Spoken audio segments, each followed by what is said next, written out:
இன்று இறைவன் நமக்கு என்ன சொல்கிறார், என்ன வார்த்தை தருகிறார் என்று திருப்பாடலிலிருந்து கேட்போம். திருப்பாடல் 23 இறைவசனம் 3-4. அவர் எனக்கு புத்துயிர் அளிப்பார், தம் பெயருக்கேற்ப என்னை நீதி வழி நடத்திடுவார்.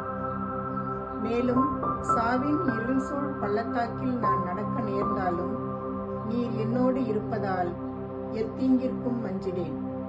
உம் கோலும் நெடுங்கழியும் என்னை தேற்றும்.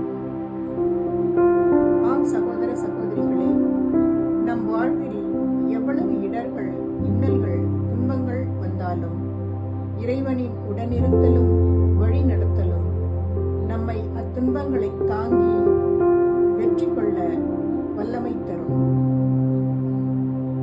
இறைவன் என்றென்றும் வாழ்க்கப் பெறுவாராக.